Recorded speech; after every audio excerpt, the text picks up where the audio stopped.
good evening or morning or afternoon, whatever time of day you choose to watch this video. I hope you've had a good day,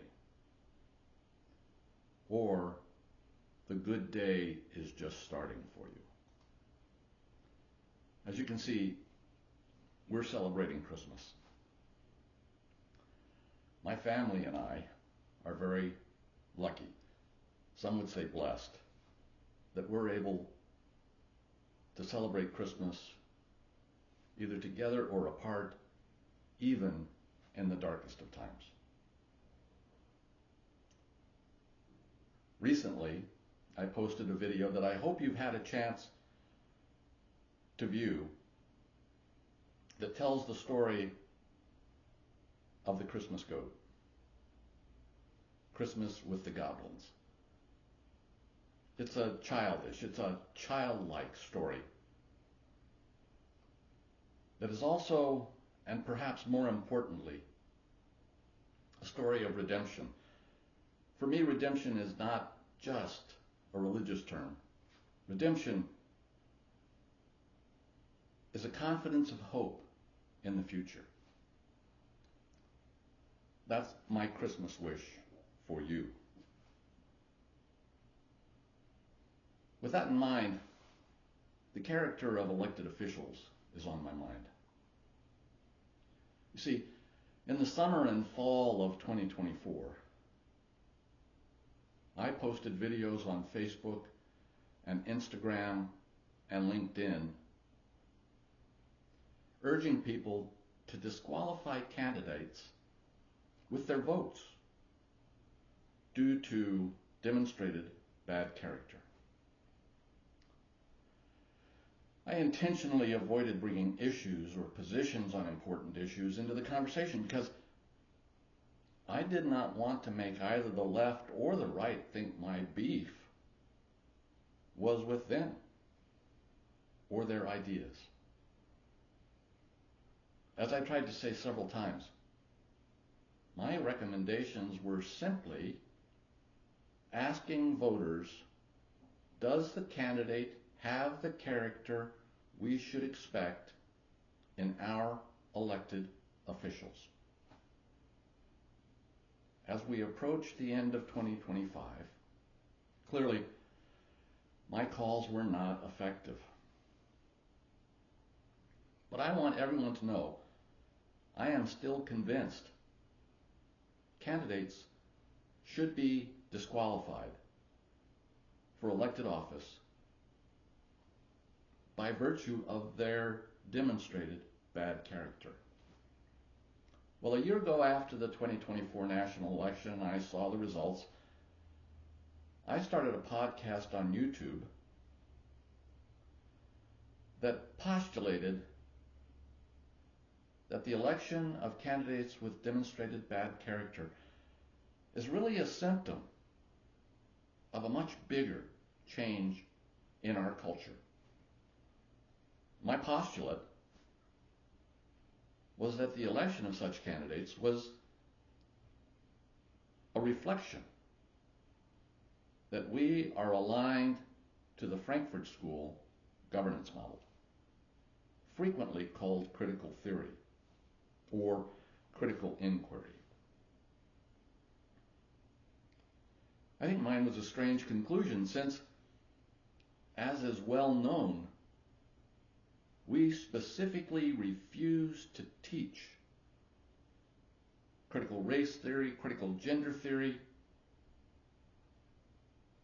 any of the offshoots of critical theory in many of our public schools, and we pillory those who talk about oppression as being woke. Well, over the course of the 32 episodes of that podcast, which is still available on this YouTube channel, I modified my conclusion to that more than simply an alignment to critical theory, the election of candidates with bad character reflects that culturally we are, unfortunately, now a postmodern culture. Vice, the modern culture reflected in our Constitution and form of government. This causes me great sadness, which arises because postmodernism, like pre-modernism before 1776, really before the Enlightenment, only supports autocratic governance, whether oligarchic, bureaucratic, or personality-driven dictatorial. You see, our representative democracy, our experiment in self-governance, is supportable only by a culture that cherishes and espouses modernism and lives in a modernist fashion. If you want to get into the tenets of modernism, please view the other podcast on this channel. Now, in July of 2025, David Brooks wrote a piece in The Atlantic that expresses much the same conclusion. In this opinion piece, Brooks sadly concludes, he speaks the languages we can understand, the language of preference, I want, the language of power, I have the leverage, the language of self, of gain, of acquisition. Brooks said he doesn't subsume himself in a social role. He doesn't try to live up to the standards of excellence inherent in a social practice.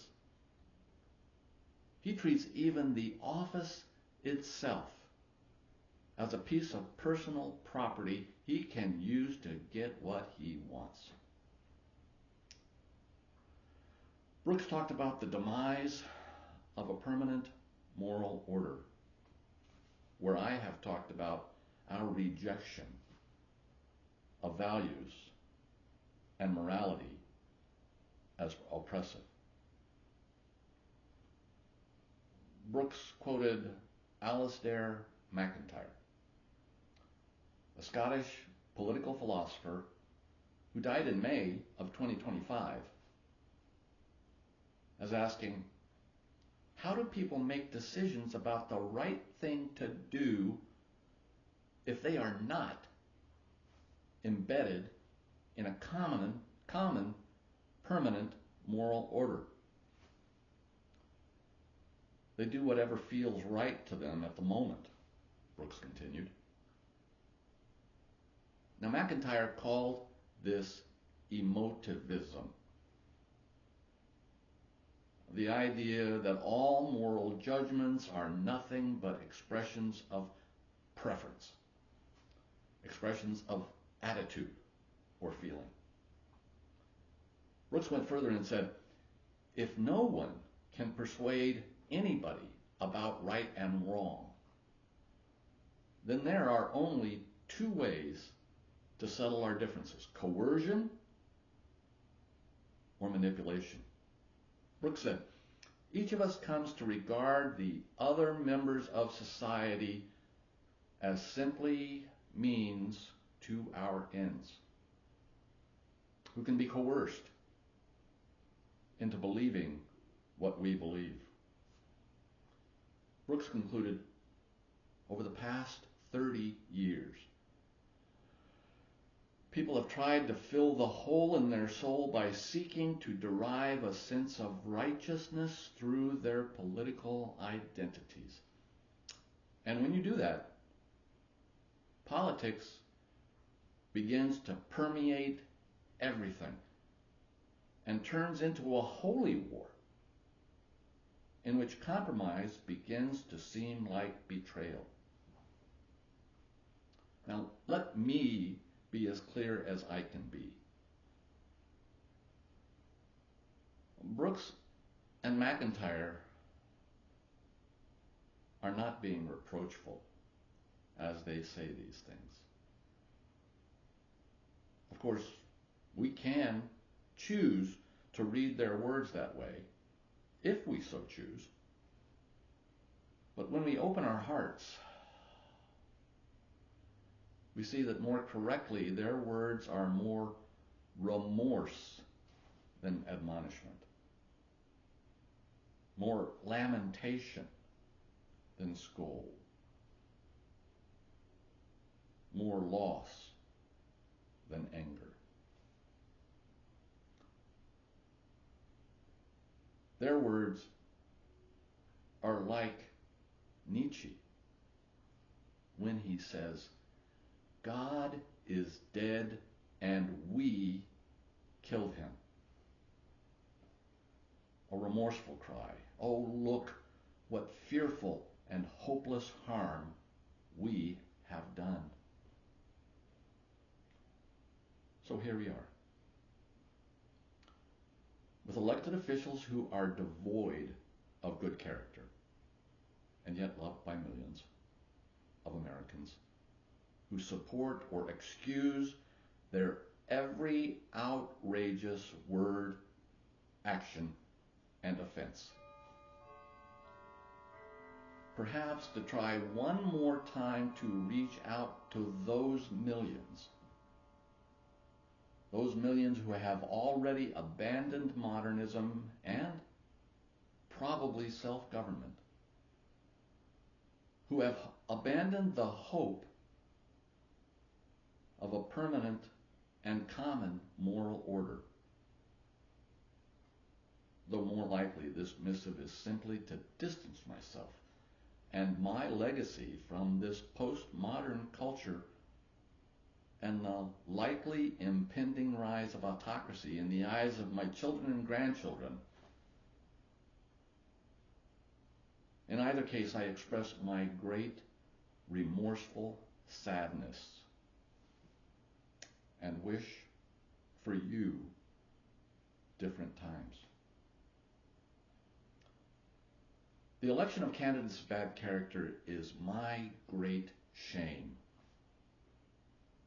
Shame passed to my children and grandchildren, sadly, remorsefully, in private, tearfully. It is a shame that I am aware of, and passed to them anyway. Much like my parents' shame of racism, which they passed to me. That, however, was the shame that they were not even aware of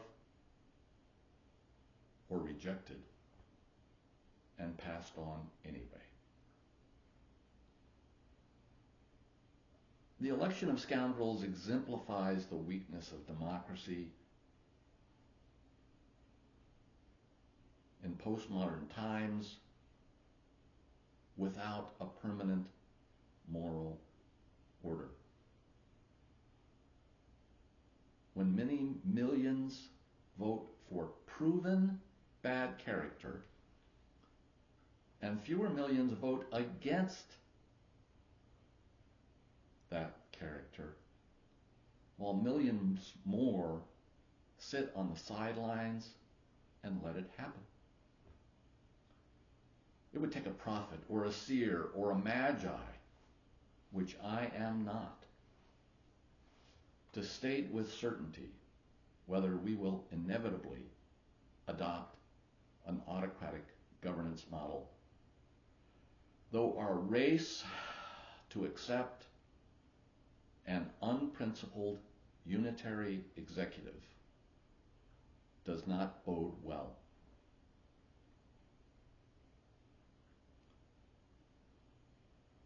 Our alignment with postmodernism and with the election of people with bad character is simply where we are. What I do know from history is that there is no road back to where we once were. There is no way to become, again, the modern culture of the first 200 years of our experiment in self-government. I was recently struck by one of the replies received to an earlier video in this podcast. It was clearly a younger person, lashing out at people my age for the terrible world we are passing to them. Their words hit their intended mark. My only question for them, for you, for us, is who do we trust to solve or mitigate or simply shepherd us through the crises on the horizon? Do we trust some autocrat, perhaps of bad character? Or do we trust ourselves, our neighbors, our communities? Will we trust an autocrat that rejects the concept of a permanent moral order? Or will we trust a greater community that even outside the individual choices of its members remains interconnected through a permanent moral order that is beyond their control?